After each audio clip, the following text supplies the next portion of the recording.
بسم اللہ الرحمن الرحیم۔ السلام علیکم ورحمۃ اللہ وبرکاتہ۔ ناظرین کرام، عورتوں کو جنت میں کیا ملے گا؟ مردوں کو حوریں ملیں گی اور عورتوں کو کیا ملے گا؟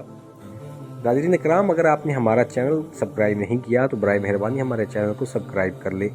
مردوں کو جنت میں حوریں ملیں گی تو عورتوں کو کیا ملے گا؟ اس کے علاوہ جنت میں کنواری فوت ہو جانے والی لڑکی کس کی بیوی بنے گی؟ یہ ایک ایسا سوال ہے جو آج کل بہت زیادہ دیکھنے کو ملتا ہے۔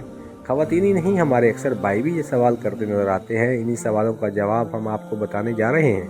نیک عورت اگر شادی شدہ ہے تو جنت میں اپنے جنتی شوہر کے ساتھ رہے گی اور شوہر کو ملنے والی حوروں کی سردار ہوگی، اور اللہ تبارک و تعالیٰ اس عورت کو ان سب سے زیادہ حسین و جمیل بنائے گا، اور وہ میاں بیوی آپس میں ٹوٹ کر محبت کرنے والے ہوں گے۔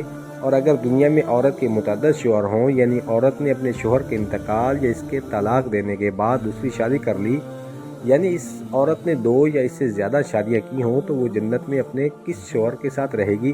اس بارے میں مختلف روایات موجود ہیں کہ ایک ایسی عورت کو اختیار دیا جائے گا کہ جس کے ساتھ اس کی زیادہ موافقت ہو، اس کو اختیار کر لے، یا وہ عورت آخری شوہر کے ساتھ رہے گی۔ اس بارے میں حضرت ابو ذر غفاری رضی اللہ تعالی عنہ سے مروی ہے کہ رسول اللہ صلی اللہ علیہ وآلہ وسلم نے فرمایا، عورت کو اس کا آخری شوہر ملے گا۔ اسی طرح ایک اور مقام پر بیان ہوا ہے کہ عورت اس شوہر کے ساتھ رہے گی جس نے دنیا میں اس کے ساتھ اچھے اخلاق کا برتاؤ کیا ہوگا، اور وہ شوہر جس نے عورت پر ظلم کیا ہوگا، اس کو تنگ کیا ہوگا، وہ اس عورت سے محروم رہے گا۔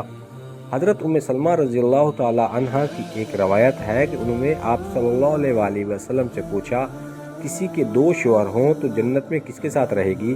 آپ صلی اللہ علیہ وآلہ وسلم نے فرمایا، اسے اختیار دیا جائے گا کہ وہ کسی بھی شوہر کے ساتھ رہ سکتی ہے، اور فرمایا جس نے دنیا میں اس کے ساتھ اچھے اخلاق کا برتاؤ کیا ہوگا وہی اس کا جنت میں شوہر ہوگا۔